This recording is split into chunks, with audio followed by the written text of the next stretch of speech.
ألم نهلك الأولين ثم نتبعهم الآخرين كذلك نفعل بالمجرمين ويل يومئذ للمكذبين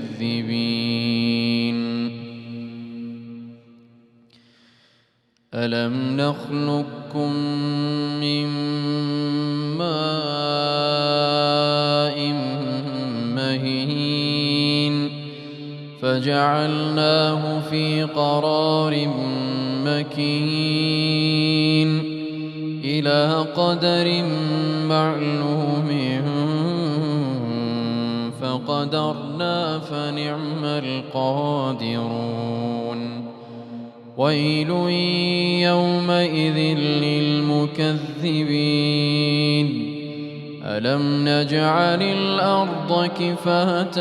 أحياء وأمواتا وجعلنا فيها رواسي شامخات وأسقيناكم ماء فراتا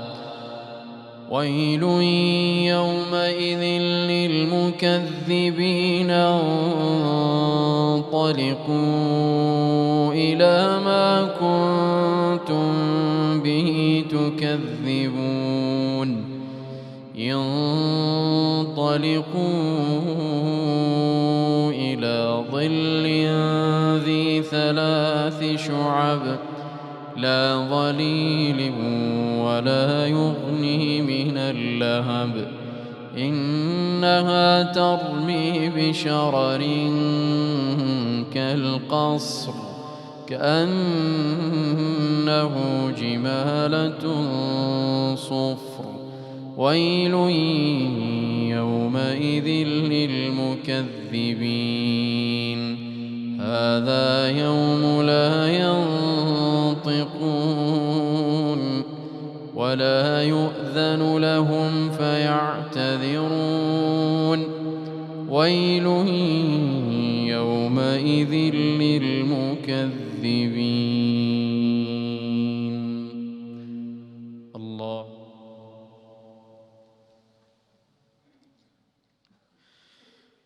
الحمد لله رب العالمين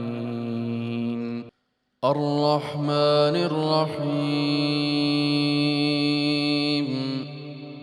مالك يوم الدين إياك نعبد وإياك نستعين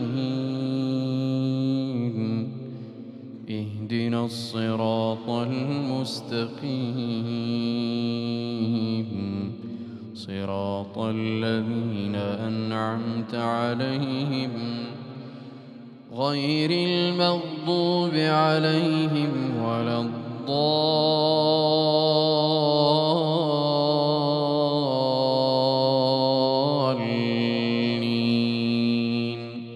آمين. ويل يومئذ للمكذبين هذا يوم الفصل جمعناكم والأولين فإن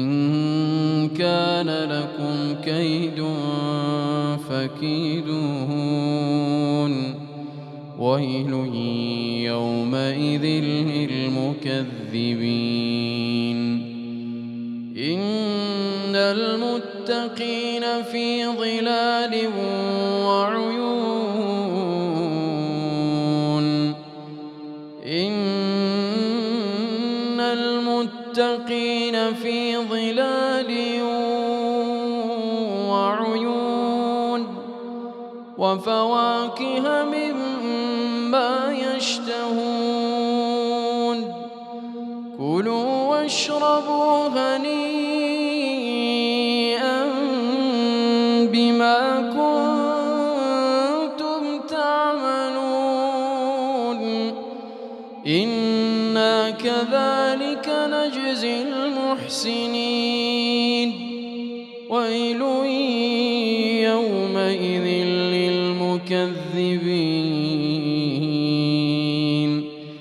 كلوا وتمتعوا قليلا إنكم مجرمون ويل يومئذ للمكذبين وإذا قيل لهم اركعوا لا يركعون ويل يومئذ للمكذبين فبأي حديث بعده